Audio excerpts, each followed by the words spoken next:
What was it called originally, It was Russell? called Queer as originally. It was, yeah, wasn't yeah, it? yeah. Who talked you out of that? Who what, sorry? Who talked you out of that? Oh, in fairness, that was Channel 4's. They literally said, how will you go and talk to Richard and Judy about the show if it's called that? And they were right. It took a long time for a show to be called Charlie Covell's The End of the World. Yeah. And even that's kind of asterisked a lot of places. Again, choose your battles. It's not Yeah. worth fighting about that kind of stuff. You always see men in clubs and gay men as promiscuous, and that's kind of holy. It's gorgeous. It's untempered. It's happy. It's powerful. It's sexy. There's no one judges him in that. No one thinks badly of him. Oh, I love that. Yeah.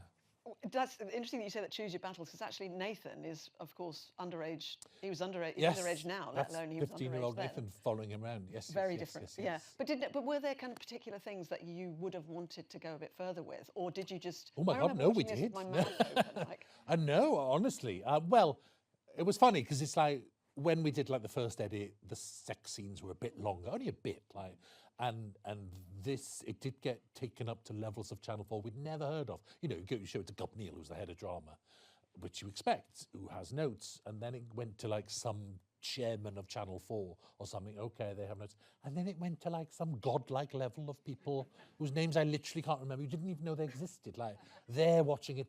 They're watching it today. They will have notes. What level would that be? Higher than the board. It was nuts.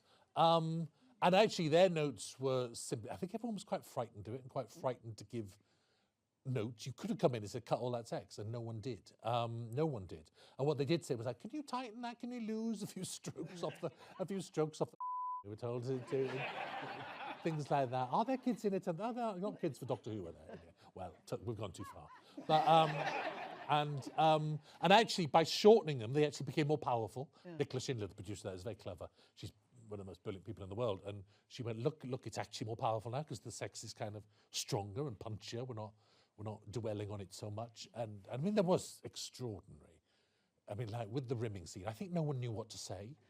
I genuinely think that people were just kind of dumbfounded. And what I loved about it was, I mean, because we're in BAFTA, and I presume this is quite a television-y crowd. And so what in the television industry, there wasn't like, it was not like it was shocking. It was like before, what was fascinating was before Queer as Folk went out was the cynicism and the eye rolling about it.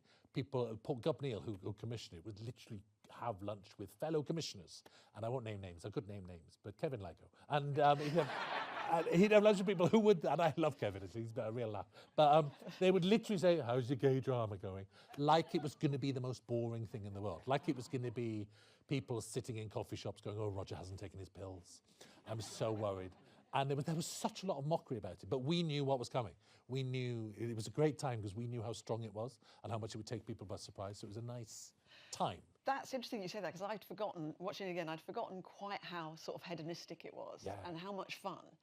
And how you... And it's not, I mean, I take your point, but it's not hedonistic. It's like, that's most of us at that age on a Saturday night. But you could have done the drama about people taking their pills at that point. Yes, absolutely. But you chose not to. Was that really deliberate? It was. I mean, famously, there's no HIV or AIDS stories in it. HIV or AIDS is actually mentioned in every single episode, whether it's a charity night or someone who died. There's a fleeting mention everywhere. But actually, at the time, every single gay story on television was, I'm ignoring this slide, hello. Every single gay story was an HIV story. You know, the ones on Casualty, the ones on Peak Practice or whatever shows were going out at the time. It was all you ever saw was an HIV story. So I was absolutely militant that that wouldn't define us, that wouldn't say who we are. So I'm very proud of doing that, yeah. That was a hell of a press lodge, because the press lodge was like, it was like 250 people like this, absolutely arrayed against us. The hostility of that room, and the gay press as well. The gay press and the straight press, and me and Nicola Schindler, we actually didn't dare put the actors on the stage because we thought it's not an actor's job to defend gay rights. It's not an actor's job to defend what Channel 4 is showing, you know, or how you portray these things on screen. So it's just me and Nicola Schindler with this wave of hate. And I've got to say, those moments define who you are. And I think in that screening room in London, wherever it was, in some hotel, I became who I am. I actually didn't take any shit off them. And I didn't change my mind for a second. And I didn't back, and I kind of loved it. And I kind of thought, yeah. Right. That's really interesting. That's really interesting that it was a kind of wave from the gays coming out. Oh, because Was that a good fairness, exercise? because there was no safe sex teaching. Yeah, It was yeah. like they had sex and they didn't say you must put a condom on. Yeah. Of course they were wearing condoms. Of course Stuart, of all people, would wear a condom. That's absolutely obvious. But was that a great lesson in learning that you actually can't do there isn't one community and you can't do everything for Well, every I've got to community? say, possibly when I made myself like the sound of the hero of this story, I was ready for it because Right. I'm a gay man, so I knew what our community was like, and it was a surprise for Nicola, I think. And I've got to say, in fairness, again, you look back and we could have done more. We should have done that. Now, I think you'd have a screening for Stonewall. You know, you'd do that, or you'd have a Pink News screening, or you'd have a Gay Time screening. Yeah. We didn't. It was very, very interesting. We didn't because it was a different age, and it was even publicity was newer and more raw in those days. So we literally sat 250 people down and played it. Now they'd have had screeners in advance. We'd have released interviews in advance. Would have done all that. There was none of that. It just went bang on the screen, which actually was marvelous. And how did It's a Sin do? Oh, that was successful. Ah. Yeah. All right, that did well. Yeah. That was a surprise. Well, that was a surprise. That was a surprise? Oh my God, a Channel 4 drama about AIDS, it's like it was doomed. I went into the publicity the Christmas before. I was having to do those things of meeting with like Boyd Hilton from Heat and doing those interviews. And I was literally going, well, I hope people watch like that. And it's a good thing to do. It's very worthy like that. I was dreading it, absolutely dreading it. And then bang. It was very hard to celebrate, wasn't it? Because it was this enormous success. And yet such a tragic, true story. It was very hard for all of us to go, hooray, like that. Even the cast, it was like, and it was, lockdown was happening. So it was a very strange thing to happen to us. And so a lot of people were saying, like a lot of good names, posh names, so like saying to me do a musical, and I just didn't want to stay there.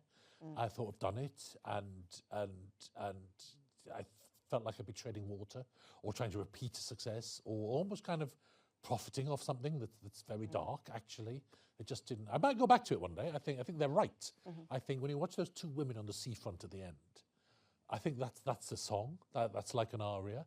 I think I do write very musically actually, and God, you can see that set to music, can't you? It's like the different. I think when musicals work, when you have such different points of view, one full of love and one full of anger, coming in like that, that would be a great song. I mean, that's the two women meeting in Miss Saigon, isn't it? That's the wife and what's her name meeting.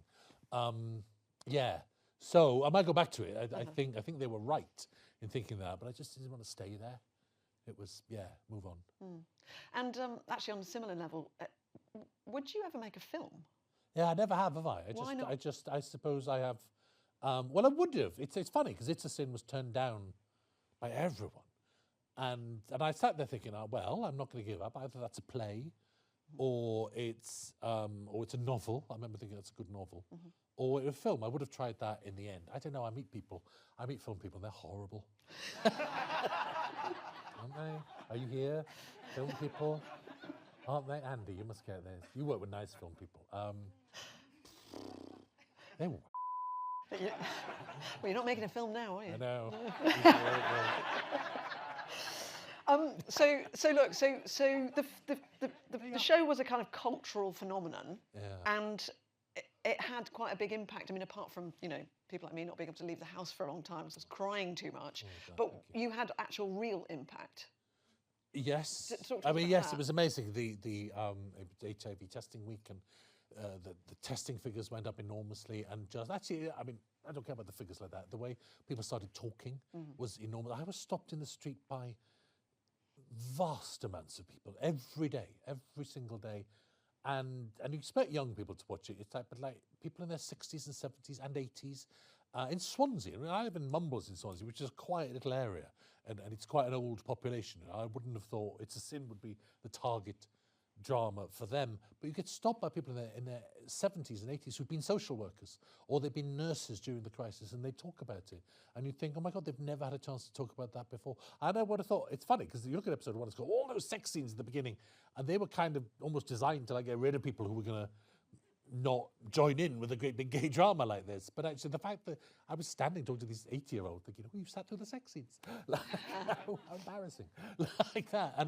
But it was amazing, the outpouring of, and other people whose children were, it was a great conversation. Whose children were, my friend of mine who's got a son who's a drag queen now, he's 18, And he was furious.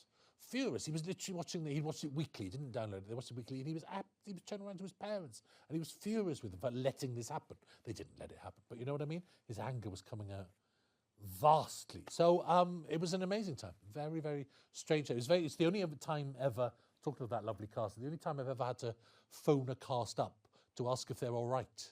Normally they go out and you send a text going, "Hey, we're out," like, and it might do well or it might not. But there was such a pressure on them. They were getting asked to every single charity do. And then once you get asked to a charity do, you get asked to make a speech. And they were a great cast. I mean, you don't have to be an expert.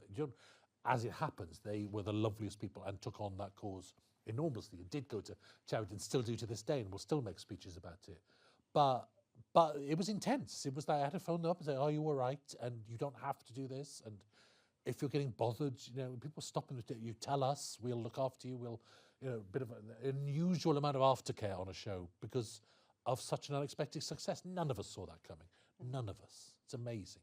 And especially when you look at it and you think, we very much cast it with people like Stephen Fry and Keely Hawes and Sean Dooley and people like that in it to give it, because people said they'll never come and watch this. With a young cast, no one will watch this. No one's going to watch a drama about such a serious subject with a cast of unknowns. And so that's why all those great actors came in. Neil Patrick Harris, that's why people like that came in, because we were shoring it up. And it turned out the young cast became the most famous ones of all. It was lovely. It was a lovely, lovely, that was a lovely recognition of real talent.